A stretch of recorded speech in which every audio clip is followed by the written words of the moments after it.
오늘은 토기장이신 하나님이라는 제목으로 특강 쉬운 7번째 시간을 갖도록 하겠습니다. 토기장이가 흙으로 자기가 원하는 그릇을 만들어 가듯이 우리를 구원하신 하나님은 우리를 하나님이 원하시는 그 형상으로 빚어가시는데요. 그렇다면 하나님이 원하시는 형상이란 무엇일까요? 그 아들의 형상을 본받는 것입니다. 로마서 8장 29절입니다. 하나님이 미리 아신 자들을 또한 그 아들의 형상을 본받게 하기 위하여 미리 정하셨으니 이는 그로 많은 형제 중에서 맏아들이 되게 하려 하심이니라. 이렇게 말씀하고 있습니다. 여기 보면 하나님이 미리 아신 자들 이렇게 나오는데요. 하나님 미리 아신 자들이란 예수 믿고 구원받은 자들을 말하는 것입니다. 하나님은 이들을 그 아들의 형상을 본받게 하기 위하여 미리 정하셨다고 말씀하고 있습니다. 그러니까 하나님은 우리를 그 아들의 형상을 본받게 하기 위해서 구원하였다는 겁니다. 그러므로 믿고 구원받은 우리들에게 대하여 하나님이 지금 하고 계신 일이 뭐냐? 토기장이가 흙덩이를 자기가 원하는 그릇으로 빚어가듯이 우리를 그 아들의 형상을 본받도록 빚어가고 계신 것입니다. 자, 그런데 여기서 중요하게 생각해 볼 것이 있습니다. 잘 들어보세요. 그것이 무엇이냐? 돌림대 위에 올려있는 흙덩이가 토기장이가 원하는 그릇이 되기 위해서 스스로 할 수 있는 것은 없다는 것입니다. 흙덩이가 할 수 있는 것은 그저 토기장이의 손이 움직이는 대로 그저 있을 뿐입니다. 토기장이가 꾹 누르면 눌려지는 것이고 토기장이가 흙 일부를 떼어내면 떼어지는 것이고 돌림대를 사정없이 돌리면 사정없이 돌아갈 뿐인 것입니다. 이와 같이 하나님의 아들의 형상을 본받기 위하여 부르심을 받은 우리들 역시 그렇게 되기 위해서 우리가 할 것은 아무것도 없다 이 말씀입니다. 그런데 중요한 것은 토기장의 손에 붙들려 있던 흙덩이 입장에서는 자기 뜻과 상관없이 때로 아팠고 괴로웠고 어지러웠지만 결국은 토기장이가 원했던 그릇으로 만들어진다는 사실입니다.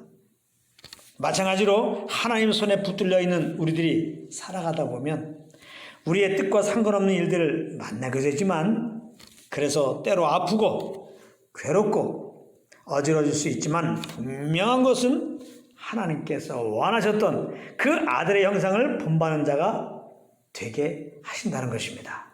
우리 모두는 그 아들의 형상을 본받는 자가 된다는 사실이에요. 할렐루야. 우리가 잘 알고 있는 구절 로마서 8장 28절 말씀이 바로 이런 의미의 말씀입니다. 우리가 알거니와 하나님을 사랑하는 자 곧 그의 뜻대로 부르심을 입은 자들에게는 모든 것이 합력하여 선을 이루느니라. 하나님께서는 우리에게 허락하신 범사를 통해서 하나님은 우리를 그 아들의 형상을 본받는 자로 만들어 가신다는 의미인 것입니다. 때로 우리 편에서 볼 때는 우리의 범사가 너무 싫고 괴롭고 거기서 피하고 싶을 때도 있는데 말입니다.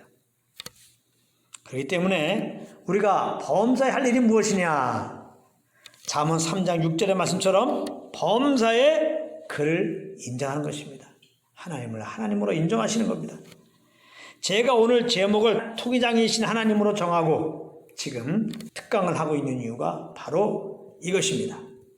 하나님께서 우리의 범사들을 모아서 우리를 그 아들의 형상을 본받도록 빚어가실 것이니 우리는 그저 범사에 하나님을 인정하며 그 인도하심을 따라 살자고 말입니다.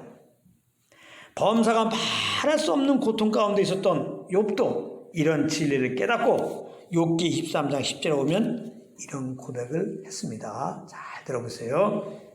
그러나 내가 가는 길을 그가 아시나니 그가 나를 단련하신 후에는 내가 순금같이 되어 나오리라. 이렇게 고백했어요. 그리고 베드로 사도는 성령의 감동하심을 받고 복음으로 인하여 극심한 핍박을 받고 있던 성도들을 향해서 이런 위로의 편지를 보냈습니다. 베드로전서 1장 7절입니다. 너희 믿음의 확실함은 불로 연단하여도 없어질 금보다 더 귀하여 예수 그리스도께서 나타나실 때에 칭찬과 영광과 존귀를 얻게 할 것이니라. 이렇게 위로의 말을 건넸습니다. 그리고 사도 바울은 야고보서 1장 2절에서부터 4절에 보면은 역시 동일한 의미의 말씀을 했는데요. 좀 길지만 잘 들어보십시오. 내 형제들아, 너희가 여러 가지 시험을 당하거든 온전히 기쁘게 여기라. 이는 너희 믿음의 시련이 인내를 만들어내는 줄 너희가 알미라. 인내를 온전히 이루라. 이는 너희를 온전하고 귀비하여 조금도 부족함이 없게 하려 함이라. 이렇게 말씀하고 있습니다. 그러므로 우리는 연약하여 넘어졌을지라도, 그래서 내가 주님의 손을 놓쳤다 할지라도 낭망할 이유가 전혀 없는 것입니다.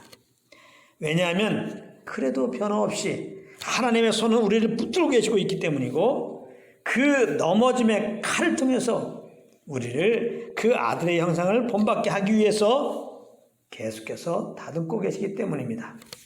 시편 37편 23절 24절입니다. 여호와께서는 사람의 걸음을 정하시고 그의 길을 기뻐하시나니 그는 넘어지나 아주 엎드러지지 아니함은 여호와께서 그의 손으로 붙드심이로다. 그렇게 말씀하고 있습니다. 그렇다면 우리의 넘어짐을 통해서 하나님이 우리에게 주시는 메시지는 무엇일까요? 그것은 자의로 살지 말고 오직 성령을 쫓아 행하라는 것입니다. 오직 그리스도만 신뢰하라. 오직 그리스도만 따르라. 예수님이 이 땅에 오셔서 그런 삶의 본이 되신 것입니다. 요한복음 5장 19절입니다. 예수님이 친히 하신 말씀입니다.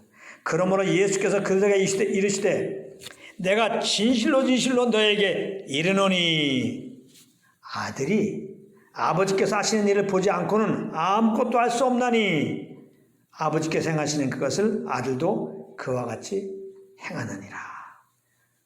아들은 할 수 있죠. 자의로 할 수 있죠. 임의로 할 수 있죠. 근데 안 하신 것입니다. 아버지께서 보이시는 대로, 아버지께서 인도하시는 대로 그렇게 예수님은 말하고 행하였다는 것입니다. 이런 아들의 영상을 본받도록 하나님은 우리를 구원하셨고 그렇게 그 길로 지금 빚고 계시는 것입니다. 하나님은 범사를 통해서 혹 넘어졌을 때 하나님은 무엇을 말씀하시냐? 자유로 살지 말라. 임의로 살지 말라. 내 생각대로 살지 말라. 눈에 보이는 대로 움직이지 마라. 내 안에서 말씀하시는 성령을 쫓아 행하라. 그렇게 하나님은 말씀하신다고요.